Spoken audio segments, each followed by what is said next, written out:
महाभारत में कोई नायक या खलनायक नहीं है। यदि आप कहानी को पात्रों के दृष्टिकोण से देखते हैं तो हर कोई अपने कार्य में न्याय संगत है। आज सुनते हैं इंद्रलोक की अप्सरा उर्वशी की कहानी। क्यों दिया था उसने अर्जुन को नपुंसक और किन्नर होने का श्राप। बात उस समय की है जब जुए में हारने के बाद पांडव अपने वनवास का समय व्यतीत कर रहे थे। ऐसे में एक बार घूमते घूमते वे महर्षि वेदव्यास जी के आश्रम में पहुंचे।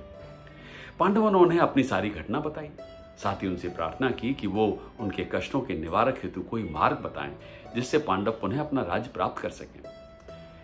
वेदव्यास जी ने कहा, हे कुंती पुत्र, अगर तुम्हें पुनः अपना राज्य प्राप्त करना है तो पहले तुम्हें अपने बल और क्षमता को बढ़ाना पड़ेगा और उसके लिए तुम्हारे पास दिव्यास्त्रों का होना अति आवश्यक है। कौरवों के पास और उनके साथ अनेक ऐसे महारथी हैं जो हर प्रकार की युद्ध विद्या में निपुण हैं। देवताओं के अस्त्र प्राप्त किए बिना तुम उनको नहीं हरा सकते। युधिष्ठिर ने तब पूछा, हे मुनिवर, हम देवताओं से ये अस्त्र और शस्त्र कैसे प्राप्त कर सकेंगे? वेदव्यास जी ने कहा, तुम सब भाइयों में से मात्र अर्जुन ही एक ऐसे हैं जो देवताओं को प्रसन्न कर सकता है। अतः उसे देवताओं को प्रसन्न करने के लिए तपस्या करनी चाहिए। वेदव्यास के कहने के अनुसार अर्जुन तपस्या करने अकेले ही निकल गए। एक बहुत सुंदर वन में जा पहुंचे और वहीं रुक करके वो तपस्या करने लगे। वातावरण एकदम शांत था। प्रभु की आराधना में वो तल्लीन थे। जब अर्जुन को तपस्या करते करते बहुत समय हो गया तो भगवान शंकर ने अर्जुन की परीक्षा लेने का निश्चय किया और एक भील का वेश धारण कर ध्यानमग्न अर्जुन के पास पहुंचे। वहां जाकर शिव जी ने देखा कि एक राक्षस शूकर के रूप में यानी सुअर के रूप में अर्जुन पर हमला करने की तैयारी में था। हाँ, उसे देखकर शिव जी ने अपना बाण उस दैत्य की ओर छोड़ दिया। उधर शिव जी के बाण छोड़ते ही अर्जुन का भी ध्यान भंग हो गया और उसकी नजर भी उस राक्षस पर पड़ी और उसे देखते अर्जुन ने भी अपना धनुष उठाकर अपना बाण उस राक्षस पर चला दिया।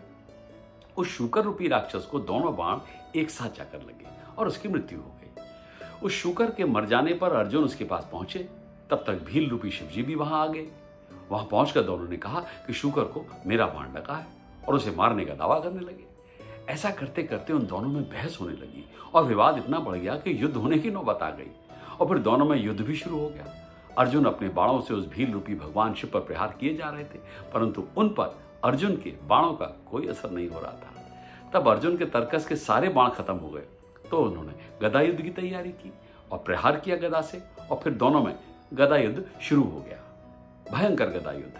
तभी भील रूपी शिवजी ने अर्जुन पर जोर से प्रहार किया और अर्जुन मूर्छित हो गए। कुछ समय बाद जब अर्जुन की मूर्छा टूटी तो उसने देखा कि वो भील अब भी वहीं खड़े हैं। उस भील की शक्ति को देखकर अर्जुन को अत्यंत आश्चर्य हुआ। तभी अर्जुन ने देखा कि भील के ऊपर से आकाश से पुष्प की वर्षा हो रही है। जी हाँ, तब अर्जुन को ज्ञात हुआ कि प्रभु स्वयं उसकी परीक्षा लेने आए थे और वे शिवजी के चरणों में गिर गए। शिवजी अपने वास्तविक रूप में आकर बोले, हे अर्जुन, मैं तुम्हारी तपस्या और पराक्रम से बहुत प्रसन्न हूं, तो मैं ये पशुपत्यास्त्र प्रदान करता हूं। अर्जुन को पशुपत्यास्त्र प्रदान करके भोलेनाथ अंतर्ध्यान हो गए। तत्पश्चात वहां इंद्र सहित अन्य देवता भी आए और सभी ने अर्जुन को आशीर्वाद के रूप में अपने विभिन्न दिव्य और अलौकिक आयुध प्रदान किए। तब इंद्र ने अर्जुन से कहा, हे अर्जुन, तुम्हारी तपस्या तो पूर्ण हो गई है, अब तुम्हें कुछ कार्य भी पूर्ण करने होंगे, अतः कुछ समय के लिए तुम्हें स्वर्ग आना होगा। स्वर्ग में रहते हुए अर्जुन ने अनेक युद्ध कलाओं की शिक्षा प्राप्त की, साथ ही देवताओं द्वारा दिए गए अस्त्र शस्त्र को चलाने का अभ्यास भी किया और फिर यूं ही समय बीतता रहा। एक दिन देवराज इंद्र ने अर्जुन से कहा, हे अर्जुन, अब तुम शस्त्र विद्या में तो निपुण हो चुके हो, इसके साथ साथ तुम्हें संगीत और नृत्य की कला भी सीख लेनी चाहिए। यहाँ चित्रसेन नामक एक गंधर्व है जो इसमें निपुण है, वो तुम्हें ये शिक्षा देगा।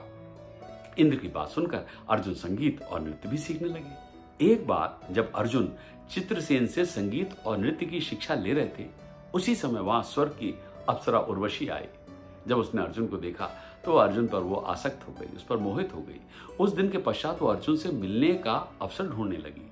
एक दिन अवसर पाकर उर्वशी अर्जुन के पास पहुंची और बोली, हे अर्जुन, तुम्हें देखकर मेरा मन तुम पर मोहित हो गया है, अतः मैं चाहती हूं कि तुम मेरे साथ विहार करके मेरी मन की सगनी को समाप्त कर दो। उर्वशी की बात सुनकर अर्जुन बोले, हे देवी, हमारे पूर्वजों ने आपसे विवाह करके हमारे वंश का गौरव बढ़ाया था, अतः पुरु वंश की जननी होने के नाते आप हमारी माता के समान हैं। देवी, मैं आपको प्रणाम करता हूँ, मुझे क्षमा करें, मैं आपके मन की आकांक्षा पूरी नहीं कर सकता। अर्जुन की बात सुनकर उर्वशी को लगा जैसे उसका बहुत अपमान हुआ है। इस बात से वो क्रोधित हो गई। उसने क्रोधित होकर अर्जुन से कहा, तुमने नपुंसकों जैसी बातें कही हैं, साथ ही मेरा अपमान भी किया है, अतः मैं तुम्हें शाप देती हूं कि तुम 1 वर्ष तक पुरुष तत्वहीन रहोगे।